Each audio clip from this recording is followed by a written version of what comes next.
that 85% of people who fail the asylum application process, who receive a deportation order, are not deported. And that's an extraordinarily high figure. We also found, for example, that there's about 5,000 people coming through Dublin Airport without a travel document. The vast majority of these people were getting on a plane with a travel document and in transit lost or hid that travel document. We also found out... This is the reference to those coming in from Georgia who were arriving into Dublin Airport with no documentation whatsoever, even though they had documentation on getting on the flight at the other end, whether it be in London or Paris or Amsterdam. Sure, exactly. So, you cannot get onto a flight anywhere in Europe at the moment without travel documents, and yet these people were arriving in Ireland from other European cities without a travel document. We also found out again, and this was really frustrating, it took 2 years for the Minister to admit this, that 90% of the people coming to Ireland were coming from Britain, which is a safe country, through the north of Ireland into the south of Ireland. And the Minister wasn't even asking that question of people who are coming to Ireland. So we've had 5 years of chaos in terms of this, and that chaos has meant that we've had to accommodate a large number of people. Interestingly, Minister for Justice figures just in the last couple of weeks have shown that now 80% of people who are applying for asylum are failing their first application. And that's way up on what it was about 4 years ago, which was about 25% of people who were applying for asylum were failing their first application. So either one of two things have happened. Either the system was so lax up until very recently that they weren't testing the asylum application properly, or the government has sent out a message internationally that Ireland is a soft touch, and as a result, many people are coming and using the asylum process who are not asylum seekers, but who are economic migrants. Okay. And that has been a result of the government's chaotic policies, and I think that's what's leading to a lot of anger. Okay. Another element is...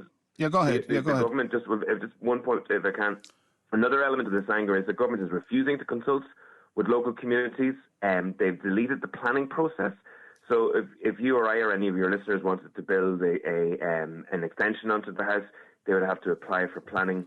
But the government actually deleted planning in terms of accommodation for IPAS applicants, which means that these large, structures that accommodate many, many people can be put up pretty much anywhere, and they don't find resistance, if you like. And the last point, we aim to find out that the government is now spending €1 billion on accommodating people who are coming in through IPAS. Let me put this point to you. We get texts and emails into this programme, every other day, people very angry that they're on a housing waiting list for 7 and 8 years. They can't get a house. And yet somebody arrives in here, claims asylum, and the state houses them within a matter of days, if not weeks. And this is causing a lot of bad feeling. Have people who have found themselves in that type of situation, do they have a right to be angry?